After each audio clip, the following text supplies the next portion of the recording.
Graduate कोर्सेसला मागच्या वर्षापासून implementation सुरू केलंय आणि अंडर ग्रॅज्युएटच्या फर्स्ट इयरसाठी आपण आता 24-25 पासून याचं इम्प्लिमेंटेशन सुरू करत आहोत। तर त्या संदर्भातलं जे काही क्रेडिट फ्रेमवर्क आहे, म्हणजे फर्स्ट इयर इंजिनिअरिंग असेल, फर्स्ट इयर सायन्स असेल, फर्स्ट इयर कॉमर्स असेल, मॅनेजमेंट असेल किंवा बाकीचे काही ब्रांचेस असतील, तर त्यांच्यासाठी आपलं क्रेडिट स्ट्रक्चर हे फायनल झालेलं आहे।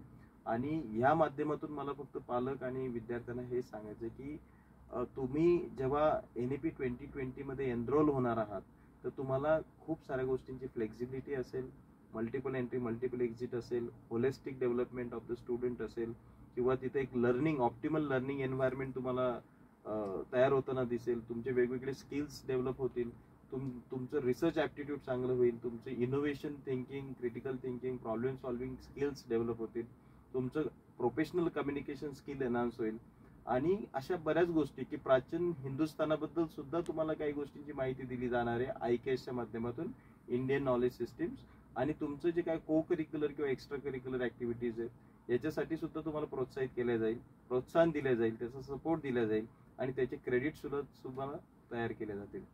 हेच फक्त आपल्याला देऊन चालणार नाही, तर याच्यासोबत तुम्हाला प्रत्येक स्टेजवर एक एम्प्लॉयमेंट कुठेतरी तयार असेल, त्या पद्धतीचं रिस्ट्रक्चरिंग हे कॉलेज लेवलला असेल। आणि त्याच्यानंतर हे सगळं करत असताना ज्यावेळेस आपण अभ्यासक्रम, विविध अभ्यासक्रम मंडळ जे आहेत त्या अभ्यासक्रम मंडळाच्या माध्यमातून आपला सिलेबस हा ग्लोबल लेवलला कसा कॉम्पीट करता येईल, ग्लोबल लेवलला कसा मॅच करता येईल याचाही सुद्धा आपण विचार करत आहोत। आणि त्याचा फायदा मुलांना भविष्यामध्ये खूप चांगल्या पद्धतीने होईल। पालकांनी कुठेही गोंधळून जाण्याचं काही कारण नाहीये, विद्यार्थ्यांनी गोंधळून जाण्याचं कारण नाहीये। खूप चांगला बदल आहे, तो स्वीकारणं आपल्यासाठी सर्वांसाठी खूप चांगली गोष्ट आहे। अगदी बरोबर आहे। आणि यासाठी मी शहरात आहे की ग्रामीण मध्ये आहे हा विचार बाजूला ठेवून आता नवीन शैक्षणिक धोरण NAP 2020 म्हणजेच ग्लोबल टू लोकल आणि लोकल टू ग्लोबल असंच असणार आहे। खूप महत्त्वाचा संदेश आपल्याला डॉक्टर प्रमोद पाटील सर आणि डॉक्टर संजय कुरकुटे सरांनी दिलाय।